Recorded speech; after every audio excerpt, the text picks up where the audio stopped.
Professor Sepe, very good afternoon to you. Thank you for your time. I want to begin with your very first impressions of what came out of court today. All right, we're going to just abandon that conversation with Professor Sepe for now. Slight issue with the Skype line there, but I want to bring you something else that's not going to put much of a smile on your face. Eskom has increased load shedding to stage 4. Stage 2 was implemented this morning, but a unit at Koeberg Power Station in Cape Town has since tripped. Earlier, the power utility warned that the stages were likely to change at short notice and that the power outages could continue throughout the rest of the week. The power utility says it's unable to say when stage 4 load shedding will end or when it will be adjusted to perhaps a lower stage.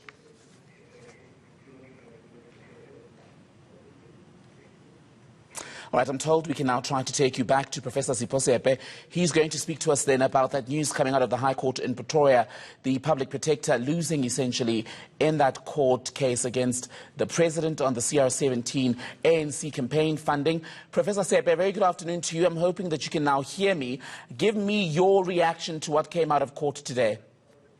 Well, I expected it. I would have been surprised if it didn't come this way. First, you have a court that had ruled that all donations and information relating to this campaign must be sealed. So effectively, we were told that information like this is too dangerous for us to know. And secondly, if you followed the line of questioning by the court, it was unfortunate because you had a court that seemed to have made up its mind long before the judgment came.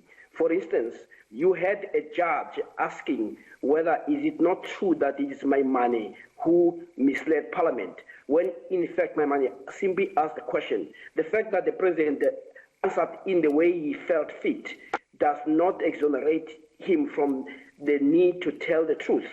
But we can't know anything much about this until those records are unsealed. When you cover up information, then the court is not in a position to determine whether or not President Ramaphosa knew or whether this were in his person.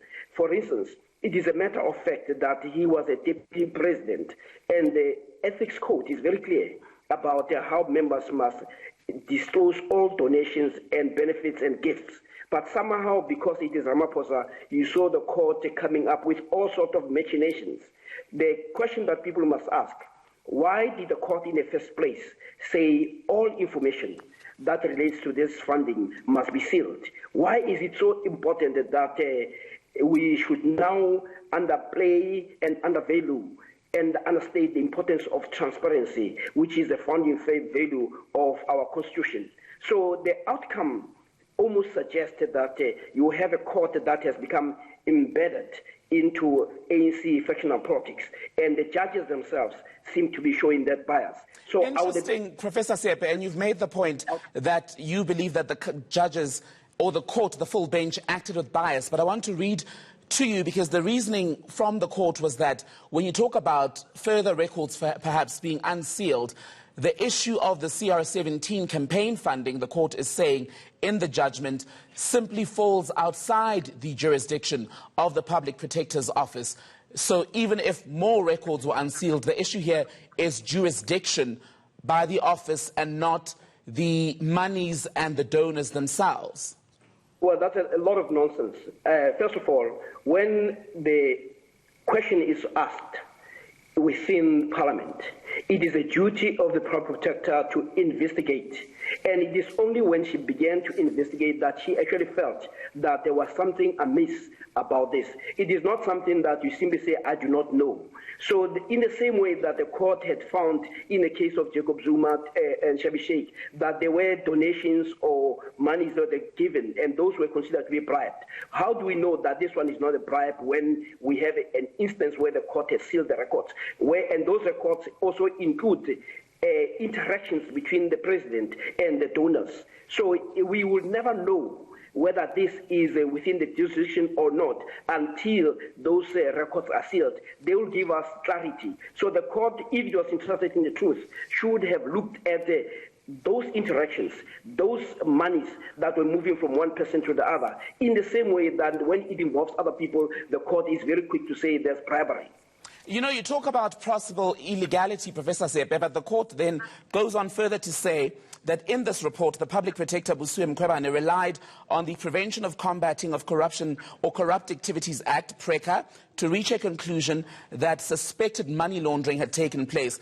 The court goes on to then say that the Public Protector made a mistake there because she relied on the wrong provision as per the law. In fact, it says what she was supposed to cite is the Prevention of Organised Crime Act. It then also says that the evidence she used to make that pronouncement in the report was not sufficient.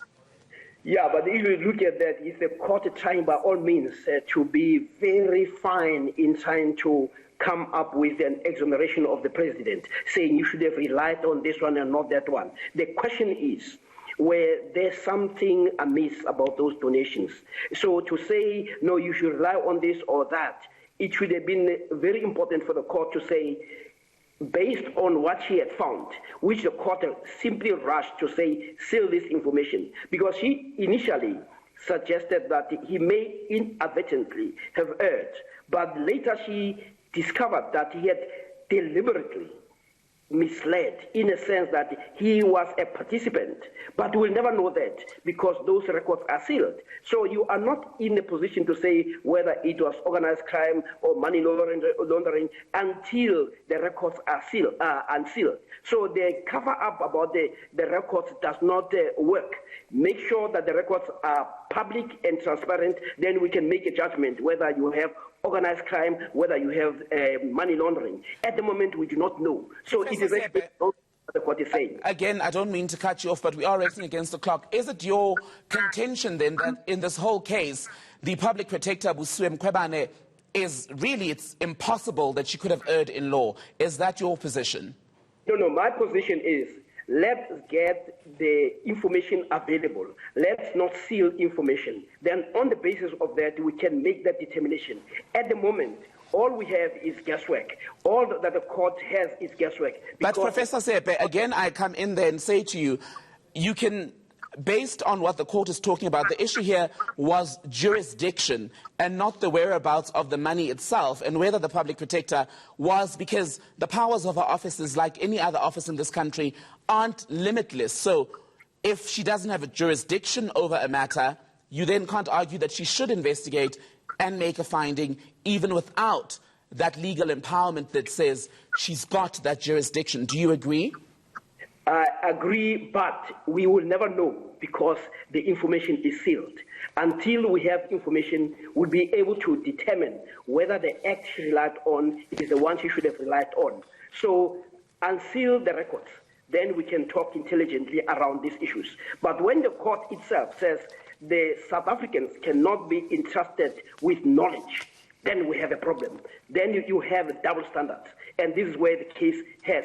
And this is what we expected it to be. I am not surprised that the court ruled in this fashion. Even the type of questioning was very clear that you had a judge who was now even blaming a person who was not in court for misleading the president by asking a question. Professor, very quickly, lastly, how much then of your view on this issue is informed by the fact that you have appeared publicly with the public protector, you were even at her birthday, you're known to enjoy some sort of relationship with her. Is that how you're approaching this? That's a lot of nonsense because I enjoy a very good relationship with the president as well. So does it mean, therefore, I cannot speak intelligently around the matter? I hold no grudge against any individual. And this public protector is also a South African in the same way that I've been in public with the president of this country. And I do not consider him to be an enemy. But that does not mean I cannot comment intelligently around issues. The issue here is we have information that is sealed. Why don't we unseal it so that we can then talk intelligently about all the facts? At the moment, what we have are speculation and insinuation, like the question that you're asking. Professor Sepe, always great to talk intelligently with you. Thank you so much for being on The Lead this afternoon.